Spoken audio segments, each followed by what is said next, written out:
nyo, General Lupina, magharap tayo. Ha? Nagpapagamit ka, alam ko, may kakaya ka, pero ginusto mo ma-promote ka ng general. I'm sorry for the word.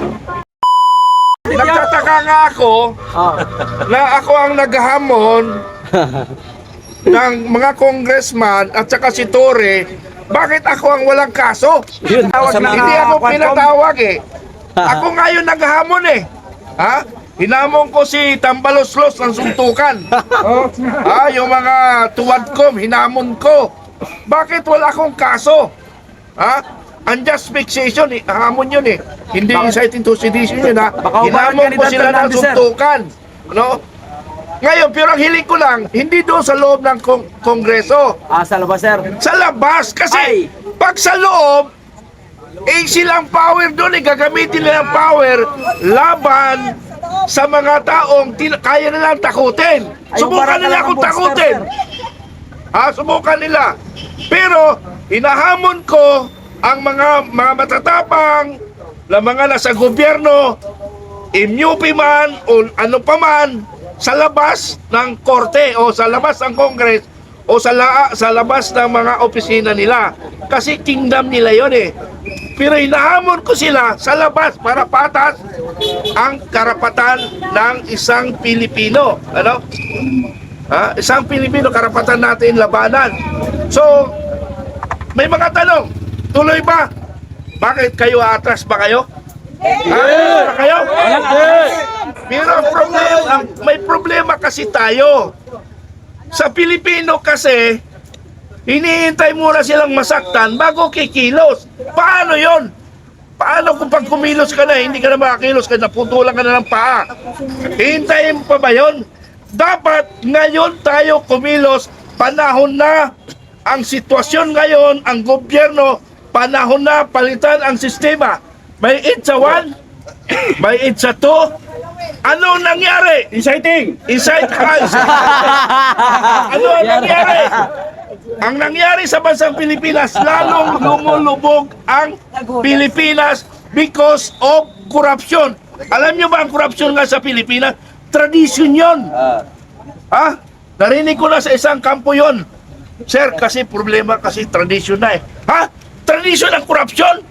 Kinaugalian na. So, ibig sabihin mga kaibigan, panahon na, itong panahon na ito, gagamitin natin itong panahon na papalitan natin ang buong makinarya, ang buong sistema ng gobyernong Pilipinas sa pamumuno ng ating bangag na presidente. Pero hindi ko sinasabi na ang kanyang administrasyon lang ang korap. Lahat ng administrasyon ay korap.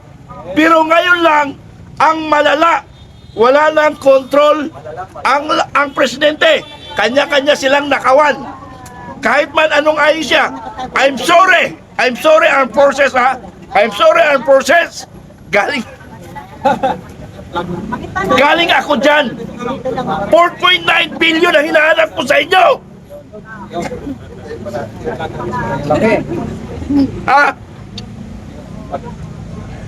Masakit.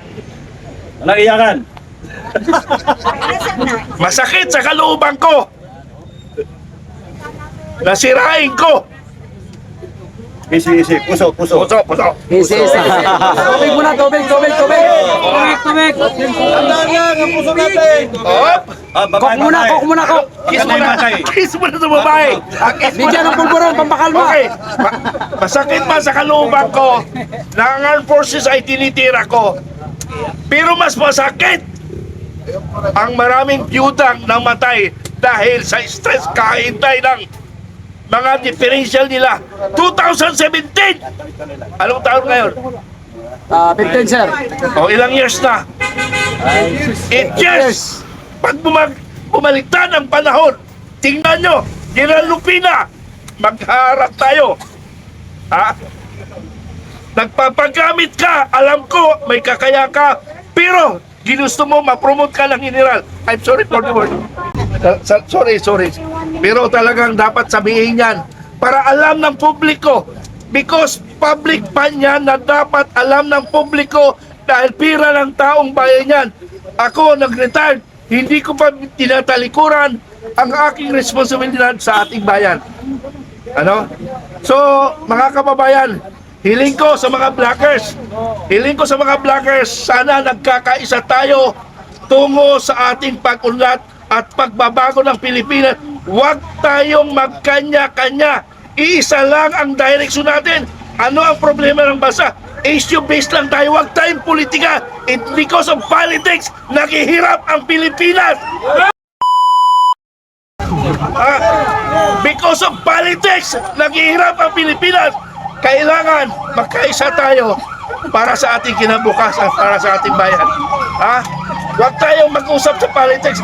Ang pag-uusapan natin, corruption, abuse of power, narco-politics, pro-communist, and bangag yung ating presidente.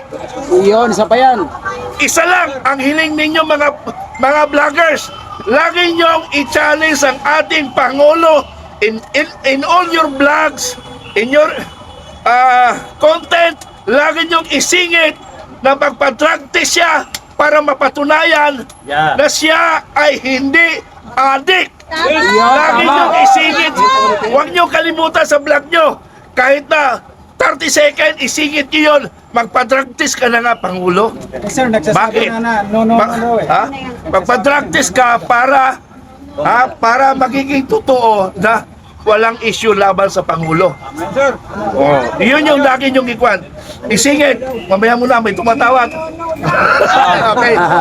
Sir, Captain Dado, okay lang din. reaksyon nyo po doon sa naglaps na po yata yung 10 araw na palugit patungkol nga po doon sa mga nagpetisyon po itong si Congressman Ungab at saka itong si Attorney Rick Rodriguez dito nga po sa Supreme Court. At sa ngayon wala pa po tayong naririnig kung sumagot na nga ba ito pong mga ipinitisyon doon.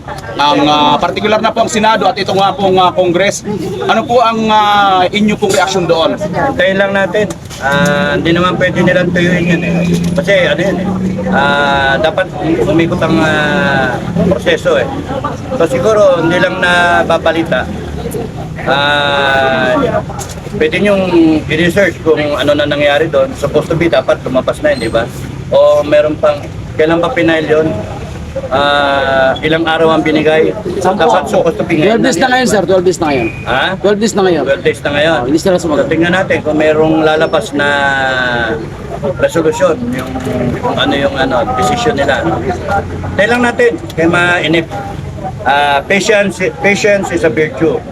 Although nakakainit ng ulo minsan, nakakasarap magmure. Kasi that's why kailangan nating ayusin eh. Hindi na natin pwedeng palakpasin na ganito tayo ng ganito. No, nakakasawa na, di ba? Nasawa na kayo? Nasawa na kayo. Hindi na kailangan natin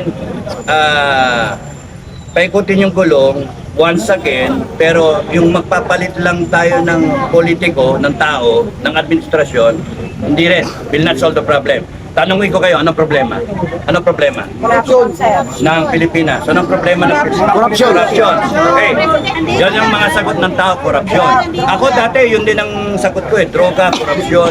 Pero kung titignan ninyo, no, careful analysis, kung talagang iisipin ninyo, ang problema, hindi corruption, hindi droga, hindi yung gagong mga politiko, hindi. Ang problema talaga ay yung mga yan na sinabi ninyo, manifestation yan ng problema. Simptomas yan ng problema. Hindi ka pwede yung mag-opera ka, sasabihin sa'yo ng doktor, putulin ko yung kamay mo. Namaga itong daliri. Puputulin na kagad. Hindi pwede. Ito, ano mo yung, bakit namamaga yan? Tapos sasabihin mo, puputulin na yan, mawala. Alamin ko na muna anong problema nakagat lang ng ipis yan o nakagat lang ng daga o whatever, namaga lang. So, for a doctor to find a solution, to give the proper diagnosis ang isang doktor, kinakailangan alamin niya kung ano yung problema talaga. Tayo, ang common na sagot natin, ako rin sinasabi ko yun korupsyon, yung puno, politika, then nakaugat na yung korupsyon. Pero the problem started so many years ago na hindi natin kaalam-alam, ang problema natin is yung nag-ugat sa pamilya. Yung root cause, pamilya. at yung education. Kasi yung pamilya, kung gago yung magulang, gago yung magiging anak. Kung gago yung eskwelahan at mga barkada niya, gago yung magiging bata. Pagka-graduate niyan, pagdating niyan sa work environment niya, 20 years old, 25 years old, dog is dog. Maganda ka, magsuot ka ng hikaw, maganda ka sip-sip ka kay amo. Maganda buhay mo, nakakaano ko ng pera. So yun yung nare-reinforce. Pagka kunyari, gusto kong umakyat ako sa promotion, sinaan ko to. And it happens in the armed forces. It also happens. That's why the system na sasabihin mo is so corrupt, it's deep-rooted. The problem is cultural. No? Failure of the family, failure of the education, the schools as the second family, failure of the workplace, yung kung saan kayo papasok, Jollibee, McDo, mga ganon, Globe, Ayala, kung saan yung trabaho ninyo. O kaya mag-call center kayo. Yung peer pressure, yung nararamdaman ng mga tao dun sa kanilang area, workplace, palpak rin. Kung meron dyan nagdudurog, mahahawa ka. Kasi kung kulang ang moral values mo, mahahawa ka na. That's why we are in deep shit talaga ng bansa natin.